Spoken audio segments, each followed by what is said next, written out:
The only Bajan beef patty recipe you will ever need, and you would not even believe it's not made with puff pastry. But look at that flakiness. You'll see exactly the type of dough that I used to make it, and you'll make this deliciously flavorful meat filling. First, let's start with our pastry. And as I said, we won't be using puff pastry, but we will be using the rough puff pastry method. And the rough puff pastry is a cheat dough, in my opinion, to puff pastry. It replicates the flaky layers really well, but with less work. So I like to start off by combining my dry ingredients in the bowl, which will be the flour and the salt. Toss that together.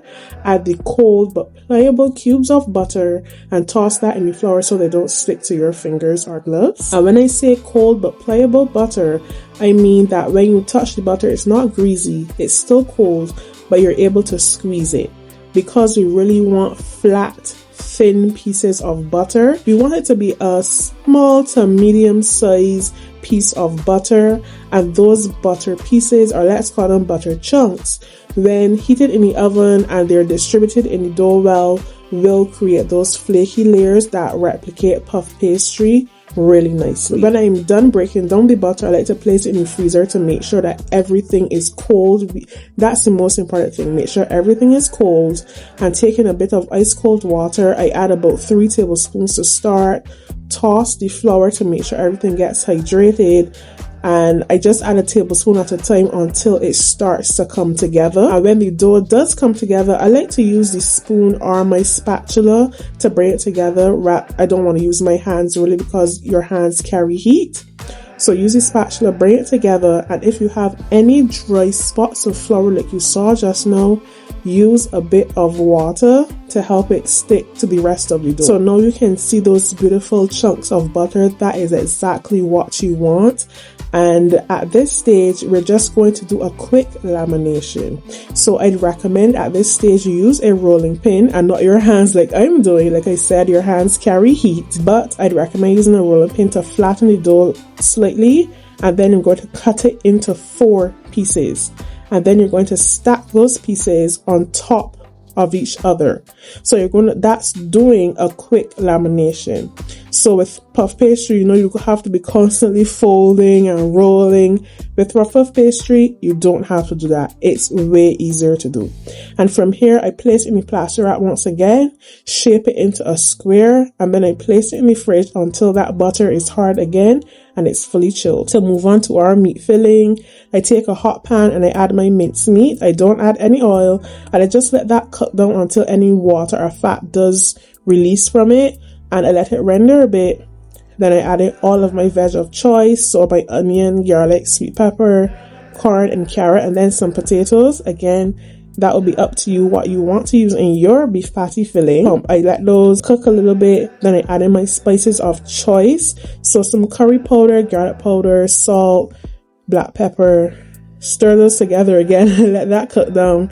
I add a bit of ketchup for flavor, and I cook it until you see a little bit of that fond get to the bottom of the saucepan.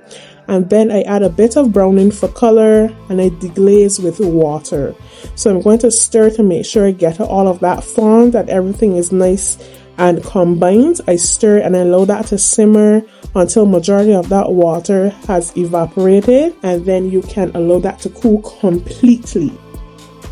For your dough, once it's nice and chilled, you're going to remove it from the fridge, and I like to use the rolling pin just to flatten the edges at first, because when you roll out pastry, it tends to crack around the edges no matter what you do. So doing that, in my opinion, seals the edges before you start to roll it. And you want to have a nice even pressure on the dough as you're rolling. And I like to use a fair bit of flour because in Barbados it gets fairly hot, so I want to make sure nothing is sticking. So I dust it with flour, and as I'm rolling it out, I do move the dough constantly, making sure there's nothing sticking. If there's anything sticking, just use a bit of flour until you get the dough kind of thin. If this is too thick, it won't bake properly. So this is the size or the thickness that I like to go for, about 1/8 of an inch thick. From there, I take a small bowl and I use that to cut the circles of my beef patties. The size of your beef patties will depend on the size of the cutters you have or any size you'd like.